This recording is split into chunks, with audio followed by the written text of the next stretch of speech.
Berhentilah sejenak, tarik nafas yang dalam.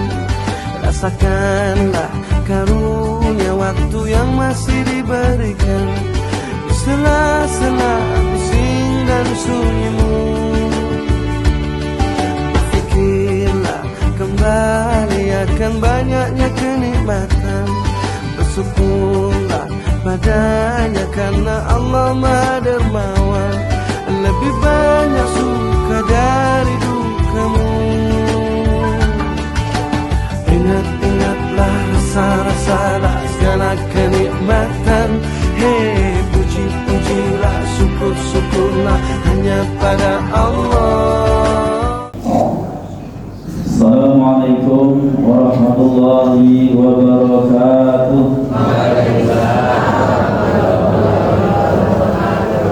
A'udzubillahi minasyaitonir rajim. Bismillahirrahmanirrahim. Innal hamdalillah nahmaduhu wa nasta'inuhu wa nastaghfiruh wa na'udzu billahi min shururi anfusina wa min sayyiati a'malina. May yahdihillahu fala mudilla lahu wa may yudlil fala hadiya lahu. Asyhadu an la ilaha illallah wahdahu la syarika lahu wa asyhadu anna Muhammadan abduhu wa rasuluhu la nabiyya ba'dahu.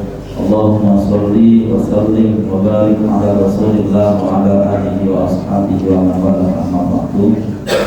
Saya hormati para sesepuh, para alim, para ustaz. Saya hormati seluruh jajaran takmir Masjid Nurul Rahmah yang selalu ceria.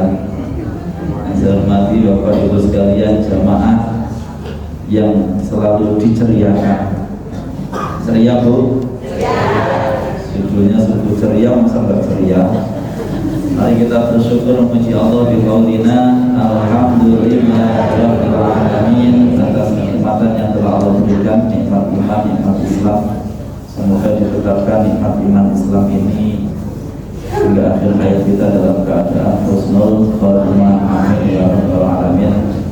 Yang kedua, mari kita berselawat pada Rasulullah bi qaulina Allahumma sholli ala Muhammad, Allahumma sholli ala Muhammad, Allahumma sholli ala Sayyidina Muhammad wa ala alihi Sayyidina Muhammad.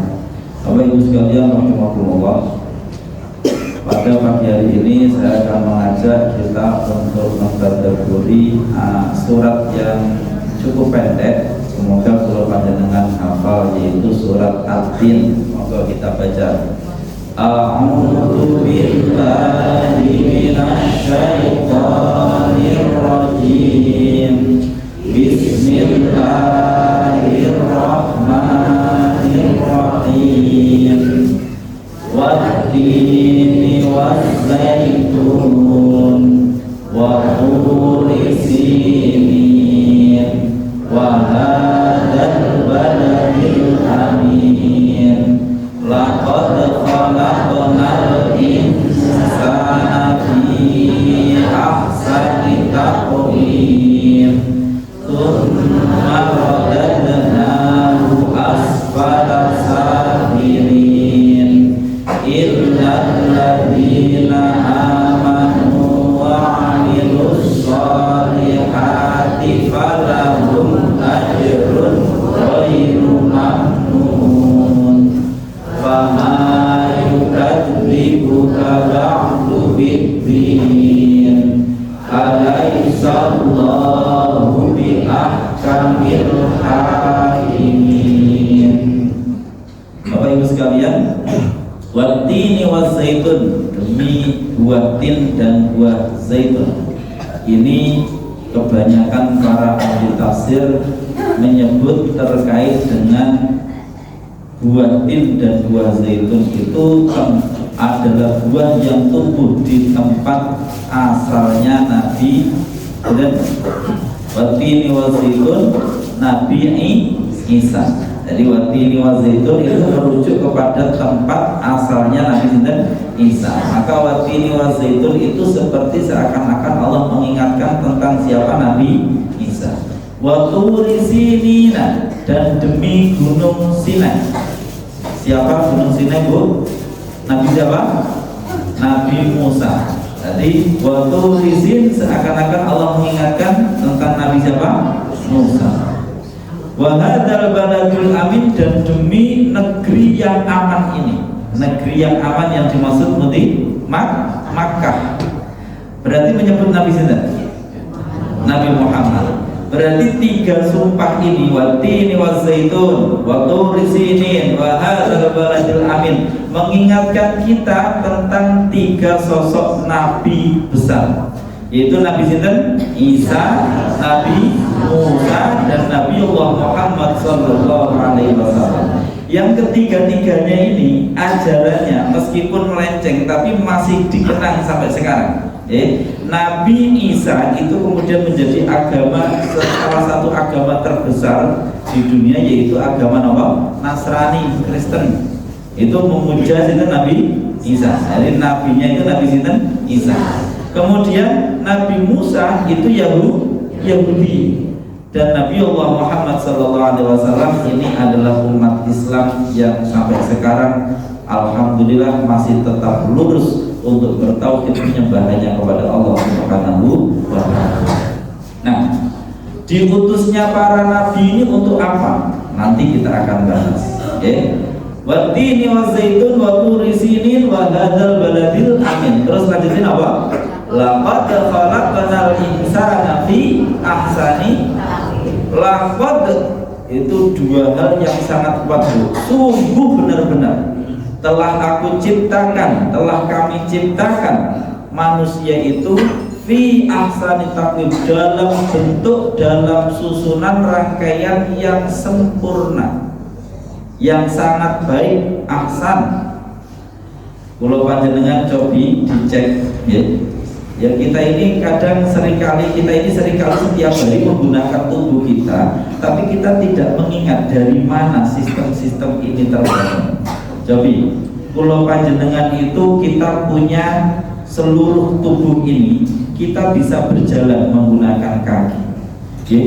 Kemarin itu anak saya itu kan yang Ramadan kemarin kecelakaan, terus di pen.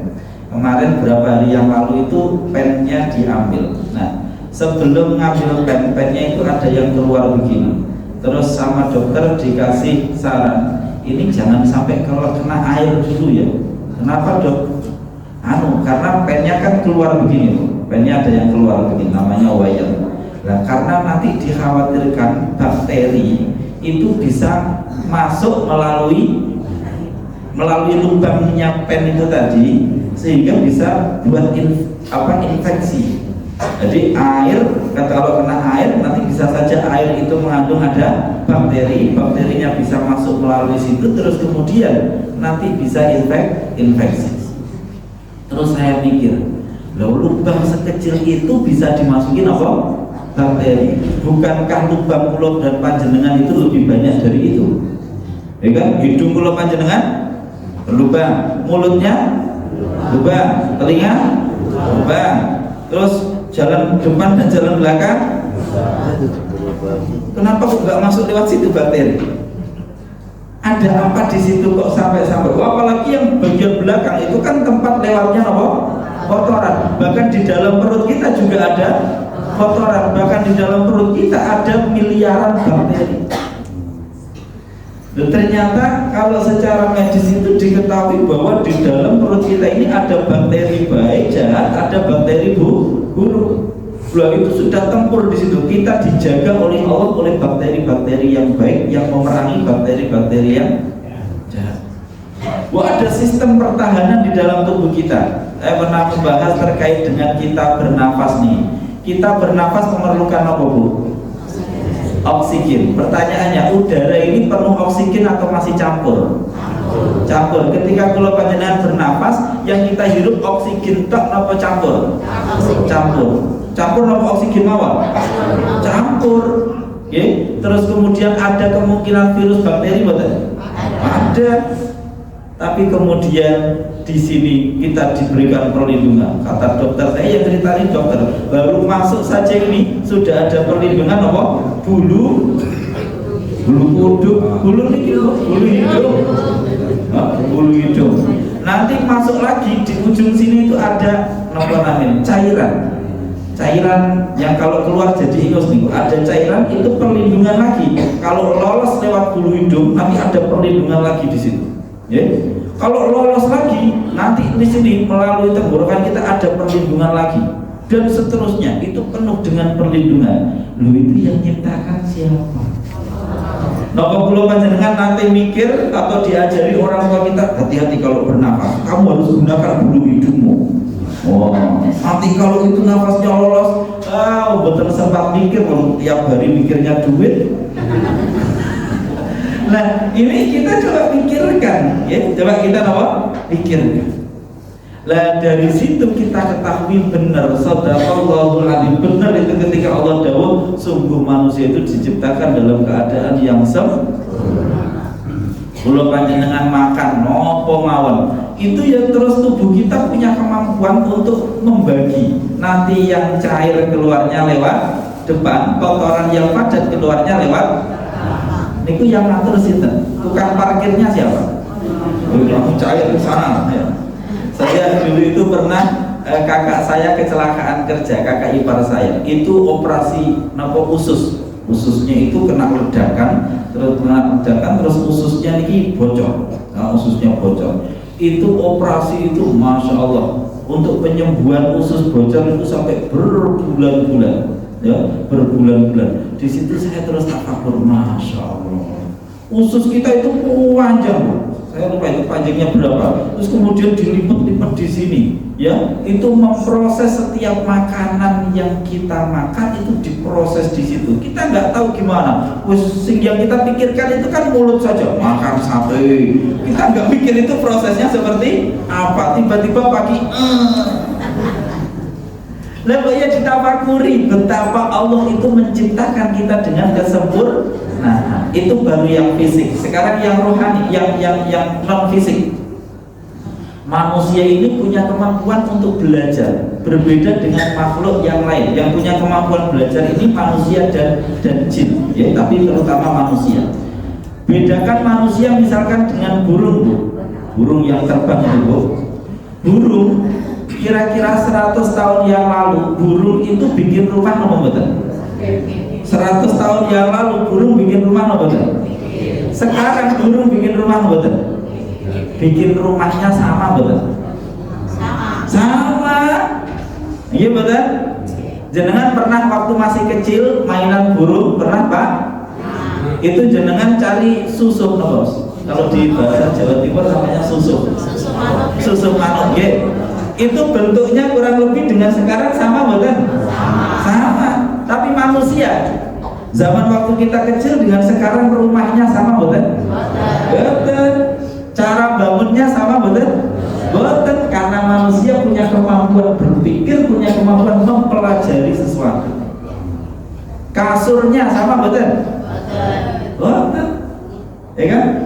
Beda-beda, karena manusia punya kemampuan apa? Memahami, mempelajari sesuatu sehingga punya peradaban berubah. Sedangkan hebat boten. Jenengan dulu waktu masih kecil pernah aman sapi, Pak? Nah, kalau yang rumahnya desa aman sapi mulai dulu sampai sekarang sapi boten? Sapi, nggak ada perubahan. Nah, tapi manusia itu berbeda, punya akal, punya kemampuan berpikir. Kemudian manusia terlebih lagi punya ruhani. Punya apa? Ruhani ini yang kemudian manusia itu akan mencari tahu untuk apa saya hidup, untuk apa saya diciptakan.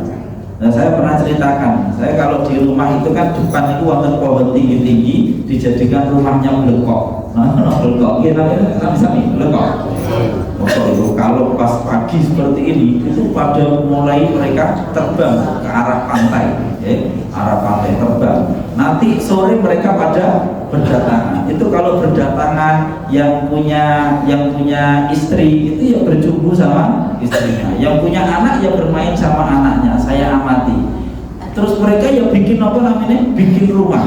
Ya main-main. Nanti nyuapin anaknya kalau yang punya anak kecil. Saya pikir-pikir, loh kalau hidup saya cuma bangun, cari uang, kemudian mikir makan apa, pulang mikirkan anak istri, bikin rumah, lah kayak blekok.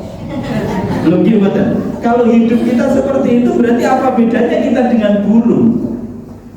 Paham ya? Maka kita manusia harus berpikir bahwasanya penciptaan Allah yang sempurna ini harusnya membuat kita berpikir kita punya nilai yang berbeda, yaitu berpikir untuk apa saya diciptakan. Maka Allah menginformasikan bahwa khalaqtul jinna wal insa illa liya'budun, tidak menciptakan jin dan manusia kecuali untuk apa? Beribadah kepada, mengabdi kepada Allah. Nah, ini yang harus kita tekankan. Maka ayat berikutnya apa tadi? Laqad khalaqnal insana fi ahsani taqwim, tapi tsumma radadnahu asfala, tapi terus kemudian Allah dikembalikan kepada tempat yang sangat rendah. Mengapa? Manusia itu begitu lahir sebenarnya yang penting niku ruhani napa jasadnya. Saya kasih contoh seperti ini. Manusia itu yang lebih penting ruhaninya apa jasadnya? Yang paling penting kita ini ruh kita atau jasad kita? Nah, sekarang kita ulangi. Kita itu kan dikandung oleh ibu kita, okay? Terus kemudian wa nafakhtu fihi min ruhi, oleh Allah diberikan ruh khusus dari Allah, okay? Ditiupkan ruh ke situ. Akhirnya terus kita menjadi lahir punya kemampuan untuk berpikir. Pertanyaannya, kalau nanti ruhnya diambil, ini jasad bisa ngapain? Ruhnya tetap hidup nopo betul? Berarti yang hidup yang sejati sebenarnya ruh nopo jasad? Ruh. Tapi berapa banyak waktu kita pakai untuk memikirkan ruh kita? Yang dipikirkan makanannya ruhani atau makanannya jasadnya? Nah, manusia sebenarnya oleh Allah ketika lahir dibawain sesuatu yang lain, yaitu yang disebut dengan nafsu. Nafsu, hawa nafsu, keinginan diri. Keinginan diri ini dipakai untuk menjaga jasad, Bu. Karena ruh kita ini perlu tempat, tempatnya itu apa? Jasad ini. Loh, kalau kita hanya mikirkan ruh terus nanti jasadnya nggak dikasih makan, ya lama-lama jasadnya lemah. Kita yang nggak bisa sholat, yang nggak bisa melakukan yang lain, nggak bisa berketurunan, akhirnya mati manusia. Oleh karena itu dibekali oleh Allah hawa nafsu. Hawa nafsu fungsinya untuk apa? Menjaga jasad kita. Oh, muncul rasa lapar sehingga kita terus cari makan. Oh, kita ada kecenderungan dengan lawan jenis, kemudian terjadi pernikahan. Dari pernikahan muncul keturunan, sehingga ketika mati kita punya keturunan. Untuk apa itu tadi semua? Demi yang pertama, kelangsungan jasad. Kelangsungan jasad demi apa? Demi eksistensi ruh. Karena kalau jasadnya rusak, ruhnya nanti nggak punya tempat. Paham ya? Nah, di sini berarti sebenarnya hawa nafsu itu harusnya hanya diperalat untuk jasad ini bisa tetap hidup, bisa tetap baik. Butuh makan, butuh yang lain, ya, butuh sayuran dan seterusnya. Tapi jangan sampai hidup itu tujuannya jasad. Paham ya? Jangan sampai kita menghamba kepada hawa nafsu. Karena hawa nafsu itu nggak ada akhirnya. Jenengan kemarin pas Idul Adha banyak daging boten, Bu? Banyak daging. Terus pernah boten merasa aku jangan masak daging lagi, rasanya kok sudah merasa seperti itu boten? Ada yang merasa begitu boten? Jenengan pernah boten tiap hari makan daging? Oh, boten pernah. Manusia saya kemarin itu dapat daging itu karena saya ngurusi daging mulai pagi itu sampai sore. Hari sebelumnya juga ngurusi daging. Itu saya sampai bilang, kok masakan yang selain daging nggak ada apa? Ada daging aja. Padahal sebelumnya karena jarang makan daging, pengennya makan daging. Begitu banyak daging, pokoknya yang nggak ada daging tempe apa nggak ada, yang sambel-sambelan aja. Artinya apa? Hawa nafsu kita itu kecenderungannya itu sulit terpuaskan. Makanya diceritakan di dalam Al-Quran ada orang Bani Israel. Bani Israel itu sebenarnya ya orang-orang betul benar. Mereka suatu saat itu menolak perintah Allah. Nggak usah saya ceritakan detailnya. Menolak perintah Allah. Akhirnya oleh Allah diberikan teguran, yaitu mereka dibuat tersesat di padang Sahara, tersesat. Begitu tersesat di padang Sahara, mereka nggak punya makanan. Terus Allah kasihan, sama Allah akhirnya diberikan makanan namanya manna dan salwa. Apa? Manna dan salwa. Jadi manna dan salwa itu kalau sekarang itu makanan siap saji. Jadi makanan macam-macam penafsiran para ulama pun intinya itu makanan yang cukup untuk kebutuhan gizi, energi, vitamin itu cukup dengan dua hal ini. Namanya apa? Manna dan salwa. Begitu mereka diberikan kenikmatan manna dan salwa, nggak perlu kerja, nggak perlu macam-macam, setiap hari diberikan kenikmatan apa? Manna dan salwa. Lama-lama akhirnya gimana? Wah, bosan juga ya, tiap hari menunya kok sama. Akhirnya terus gimana? Ngomong pada Nabi Musa, ya Musa, coba jenengan bilang maturlah sama Allah, kita ini lantas biro ya, ala ta'amin wahid, kita ini nggak bisa bertahan kalau makanan kok satu menu ya. Terus akhirnya cobalah berikan makanan itu yang ada bawang putihnya, yang ada adasnya, yang pokoknya minta ada rempah-rempahnya. Wah, akhirnya Allah duga, sudah dikasih kenikmatan begitu kok malah minta-minta yang lain. Artinya apa? Manusia itu sebenarnya apapun keinginannya, begitu dituruti akan muncul keinginan yang gitu, betul? Pengen, wah kayaknya makan daging enak. Begitu dikasih daging terus coba tempe. Begitu tempe terus, masa tiap hari kok tempe? Gonta ganti, itu gak akan ada habisnya. Kalau gak percaya jenengan cek, ya, jenengan praktekkan, ya. Misalkan pengen apa, jenengan praktekkan makan itu terus, nafsu kita akan berontak. Masa kok ini terus? Artinya apa? Kalau kita hanya nuruti nafsu, tidak akan ada habisnya. Hidup itu justru kita harus memperalat nafsu demi pengabdian kepada Allah, bukan justru kita mengabdi kepada Allah demi menuruti nafsu. Nah, beberapa hari ini saya terus koreksi diri dan koreksi bersama jamaah terkait sholat. Kalau doanya Nabi Ibrahim itu Bu, Rabbana liyuqimus sholah faj'al afidatan minan nasi tahwi ilaihim warzuqhum minat thamarat. Ya Allah, agar keturunan saya nanti bisa melaksanakan sholat dengan baik, tolong jenengan fasilitasi buat orang-orang tertarik kepada mereka, berikan mereka rezeki. Jadi permohonan fasilitas itu demi agar bisa sholat dengan baik. Kalau kita ini kan seringkali dibalik, ya Allah saya sholat biar apa Bu? Biar rezekinya lancar. Berarti tujuannya sholatnya nomor rezekinya? Tujuannya sholatnya nomor duitnya? Lah ini akhirnya kalau dikasih duit lupa sholat, udah sampai tujuan. Paham ya? Jangan kesini tujuannya sholat subuhnya atau sayurannya. Alhamdulillah. Itu harus dipraktekkan. Ya, harus dipraktekkan. Kalau tujuannya sholat subuhnya, nanti kalau suatu saat sudah nggak ada sayurannya tetap sholat subuh, betul? Itu nanti dipraktekkan. Kalau tujuannya sholat subuh berjamaah di masjid, berarti misalkan tidak lagi ada acara sayur mayur, periksa kesehatan, terus pokoknya bangsa-bangsa itu nggak ada, tetap sholat subuh jamaah, betul? Nah, kalau yang seperti itu berarti sudah benar. Tapi kalau masih dibalik, ya Allah saya ini sholat biar apa rezekinya lancar, biar dapat ini, ya itu berarti tujuannya keliru. Berarti memperalat sholat demi tujuan yang lain.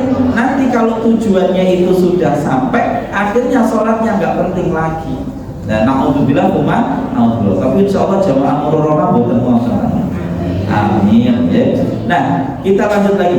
Sehingga hidup kita itu sebenarnya apa Bu? Hidup kita itu sebenarnya bagaimana kita itu diajarkan oleh agama memerangi, bukan memerangi, mengendalikan hawa nafsu. Coba dicek ya.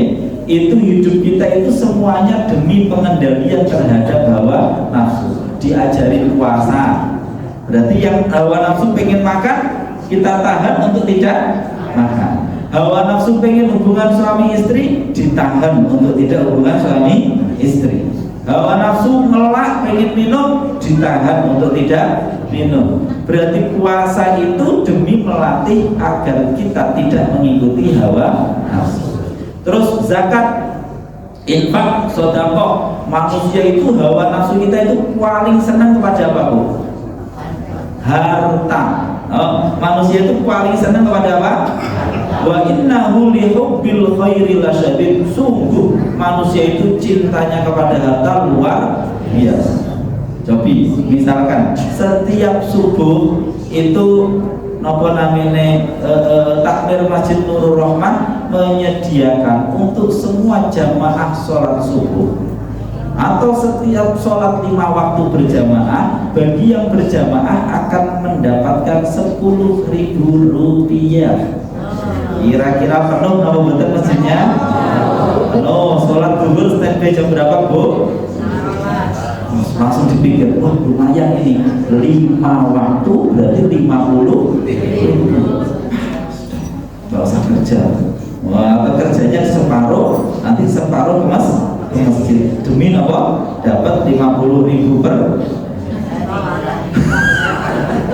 Loh, itu manusia betapa mudah sekali kalau ditarik dengan apa? Harta.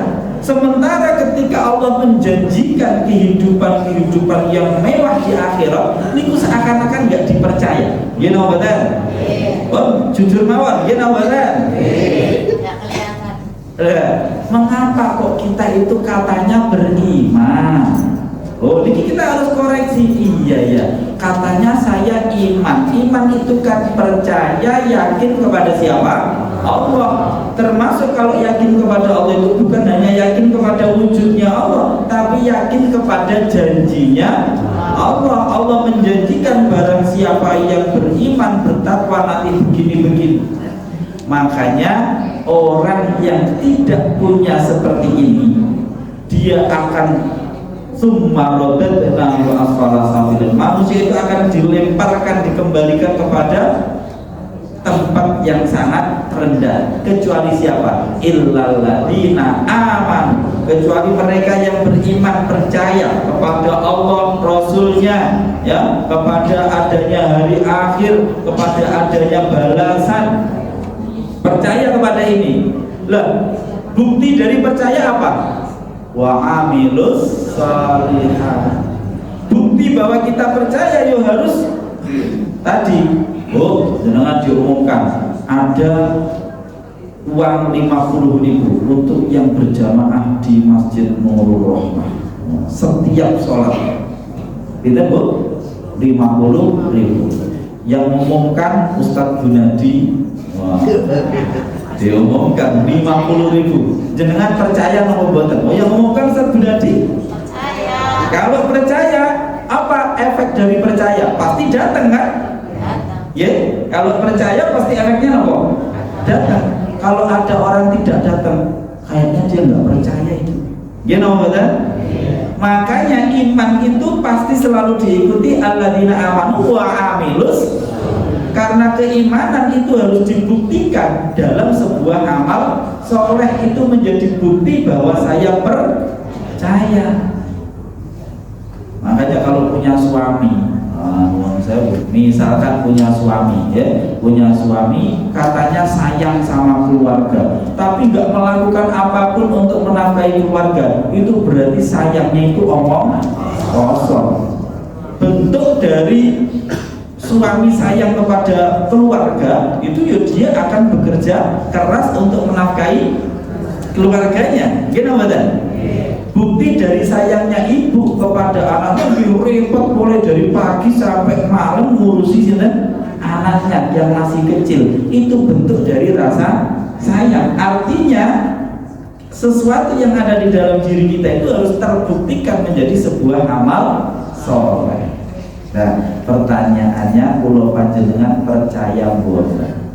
Ketika Allah memberikan janji, barang siapa yang bertakwa, nih saya kasih contoh, wa may yattaqillah, barang siapa kok takwa kepada Allah, yaj'al lahu makhraja, Allah akan memberikan untuknya jalan keluar, wa yarzuquhu, dan memberikannya rizki min haitsu la yahtasib, dari jalan yang tidak disangka-sangka. Wa may yattaqillaha yaj'al lahu makhraja wa yarzuquhu min haitsu la yahtasib wa ja'al lahu min amrihi yusra, dan kemudian urusannya itu dibuat mudah. Syaratnya cuma satu tok, kata Allah, sing penting kamu takwa. Takwa itu bukan terus boten, maksudnya mengikuti perintah Allah. Kalau jualan, ya jualannya penuh dengan kejujuran. Jangan sampai jualan di pasar bilangnya ini 1 kilo ternyata 9 on. Ini namanya nggak takwa ini, ya. Ngomong, Pak, masa 10.000 nggak boleh? 10.000 pulakannya nggak dapat. Wadah pulakannya harga 5.000. Itu namanya tidak takwa. Utang, nanti awal bulan padahal sudah niat di dalam hatinya, yang penting dikasih dulu, nanti urusan belakangan.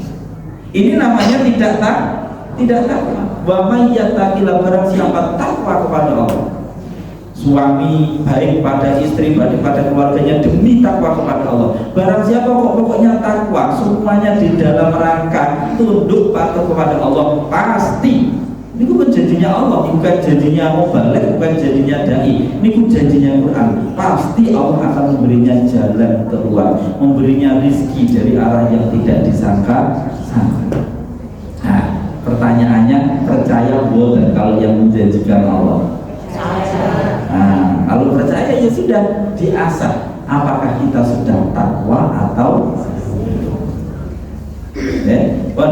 Nah, takwa itu pasti bentuknya itu adalah kita mengendalikan hawa nafsu. Jangan sampai kita itu tujuan kita mengikuti hawa nafsu. Tadi kita dilatih puasa, zakat, infak, sedekah, itu yang paling kita cintai harta. Maka harta ini sebagian kita berikan demi melawan keinginan hawa nafsu yang pengennya juga itu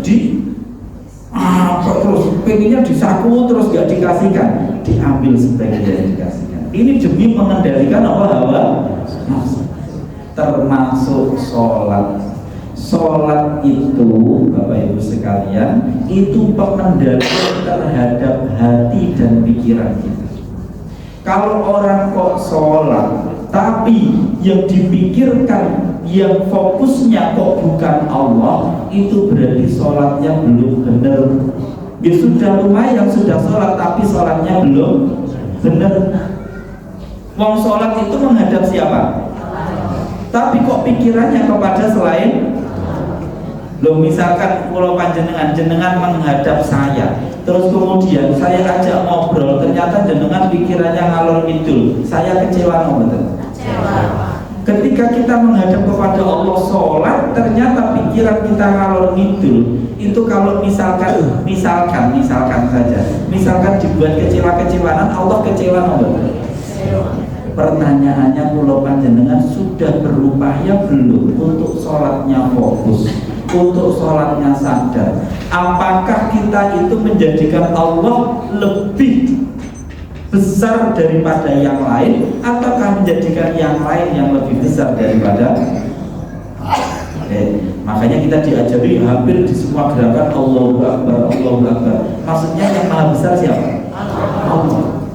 Jangan sampai kita mengakbarkan anak kita, istri kita, yang lain-lain, sehingga yang lain dipikir terus sampai pas sholat pun tidak fokus ke Allah, mikir yang. Mari kita koreksi sholatnya agar bisa lebih bertakwa. Nah, kalau orang sudah seperti ini, innal ladzina amanu wa amilus sholihat falahum ajrun ghairu mamnun. Maka orang yang dia iman dan selalu terus-menerus melakukan amal soleh, nanti apa yang dia akan terima? Falahum ajrun ghairu mamnun. Dia akan mendapatkan pahala balasan yang tidak ada putusnya. Ayo, siapa di dunia yang berani menggaransi kita pahala balasan yang tidak ada putusnya? Wonten apa boten? Nggak ada. Orang kerja itu kalau sudah tidak kerja itu ya berkurang boten? Pensiunan itu sama nggak gajinya dengan pas waktu masih kerja? Beda kan? Artinya ini janji yang paling hebat ini. Dia mendapatkan balasan yang tidak ada putusnya. Masalahnya kula panjenengan yakin nopo? Terakhir saya sampaikan, kita ini hidup itu menuju kepada kematian. Ya, coba dengan cek saudara, sanak, keluarga, tetangga, ada boten yang sejak dulu tahun 45 sampai sekarang masih hidup? Ada boten? Atau ada yang hidup sejak tahun 30-an sampai sekarang masih hidup? Boten? Artinya kita punya bukti nyata bahwa semua manusia menuju kepada kematian. Pertanyaannya, loh, berarti kita ini juga akan seperti itu tidak? Iya. Ketika kita ini dipastikan akan mati, lah kenapa kok pikirannya itu terhadap kehidupan yang akan kita tinggalkan? Jadi kita lebih banyak mikir mana? Tentang nanti kehidupan setelah mati atau tentang kehidupan sebelum mati? Padahal yang sebelum mati ini akan kita tinggal. Kita akan menuju kehidupan yang setelah. Kehidupan setelah mati itu adalah efek dari kehidupan sebelum. Pertanyaannya, kalau kita sudah mati, masih bisa beramal bukan? Kan ingkoto amaluhu sudah tidak bisa berarti kesempatan beramal kan sekarang. Pertanyaannya, yang sekarang ini amal kita tujukan untuk nanti setelah mati, atau amal ini akan kita tujukan untuk kehidupan yang sekarang yang akan kita tinggalkan? Kebanyakan orang untuk yang mana? Loh kan aneh, kita mau mati menuju kehidupan setelah mati, tapi pikirannya kok terhadap kehidupan yang sebelum. Padahal ini pasti akan kita tinggalkan. Loh, kalau misalkan saya bergerak dari sini ke arah barat, berarti tujuan saya harusnya Jakarta loh. Gimana? Pak, mau kemana? Saya kayaknya pengen ke Kebumen. Loh, mau jenengan ini arahnya ke barat, kok pengen ke? Kita hidup kita itu menuju kematian, kok yang dipikirkan kehidupan sebelum. Harusnya yang dipikirkan bagaimana nanti saya setelah. Lah, setelah mati itu berdasarkan amal kita sebelum. Nah, niki. Terus kemudian terakhir ini saya sampaikan di mana-mana, ya saya ulangi kalau memang sudah pernah, Bapak Ibu sekalian, kita ini punya contoh konkret. Contoh konkret, kula panjenengan punya orang tua bukan? Punya orang tua bukan? Jasa orang tua kita banyak bukan? Mulai dari kita kecil dilahirkan, disusui, dibiayai, disekolahkan, itu jasa dari siapa? Orang. Pertanyaannya, sekarang kita lebih banyak mikirkan orang tua apa anak, istri, suami? Ya kan?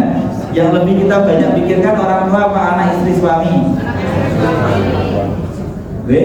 Misalkan saya orang tua ini, saya sebagai orang tua, saya punya anak. Hidup Pak Yudi, jenengan hidup demi apa? Saya hidup demi anak saya. Kayaknya kan keren ya. Saya hidup demi siapa? Anak saya. Ternyata nanti pas anak saya besar sudah menikah, anak saya mikirkan saya apa mikirkan anak istrinya? Loh, saya harusnya kan kecewa. Loh, ngapain hidup saya kok demi anak, sedangkan anak ini kalau sudah besar itu hanya akan melupakan saya. Rugi apa betul? Loh, buktinya bukan siapa-siapa, kula panjenengan sendiri menjadi bukti bahwa kita ini lebih mikirkan anak, istri, suami daripada orang. Kalau orang tua kita dulu hidupnya demi kita, kan kecewa kan? Ya betul? Paham maksud kula, Bu? Maka hidup kita jangan demi keluarga. Hidup itu demi Allah. Begitu hidup kita demi Allah, kenapa kamu hidup demi ketaatan kepada Allah? Loh, kok kamu ngurusi anak, istri, suami? Itu adalah bentuk ketaatan kepada Allah. Kenapa kamu bekerja? Itu bentuk ketaatan kepada Allah. Paham ya? Dan dengan seperti itu, begitu kita mati, kita bertemu dengan Allah, ya Allah, selama ini saya taat kepadamu. Oh ya sudah, aman. Tapi kalau hidup kita demi anak, demi istri, demi pekerjaan, demi jabatan, demi yang lain-lain, begitu kita mati, apakah kita akan diingat? Apakah kita akan diingat? Ya. Di Indonesia ini ada proklamator Insinyur Soekarno dan siapa? Muhammad Hatta. Pertanyaannya, bangsa Indonesia berapa kali dalam 1 tahun mengingat itu? Kalau misalkan dulu para pahlawan ini berjuangnya demi bangsa Indonesia, tidak demi Allah, rugi nama betul? Karena ternyata begitu meninggal, itu ya dilupakan oleh bangsa yang dia berjuang. Maka sekali lagi, pulau panjenengan hidup jangan demi keluarga, jangan demi pekerjaan, tapi harus hidup kita demi siapa? Sehingga nanti kalau hidupnya demi ketakwaan kepada Allah, semuanya akan berjalan dengan benar. Ketika bekerja dengan baik, karena dia ingat saya bekerja demi ketaatan kepada Allah dan Allah mengawasi saya.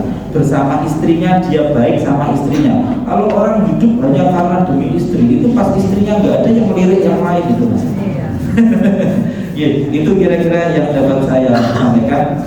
Semoga Allah memberikan kekuatan kepada kita semua, kemampuan, hidayah, taufiknya untuk senantiasa menjadi berupaya untuk menjadi orang-orang yang bertakwa kepada Allah Subhanahu wa taala. Amin ya rabbal alamin. Mohon maaf jika ada kurang lebihnya. Ihdinas siratal mustaqim wa Assalamualaikum warahmatullahi wabarakatuh. Mohon maaf Bapak Ibu sekalian, untuk yang keluar adalah ibu-ibu dulu. Nanti bapak-bapak setelah ibu-ibu selesai baru bapak-bapak. Terima kasih. 10-10 ya ibu-ibu.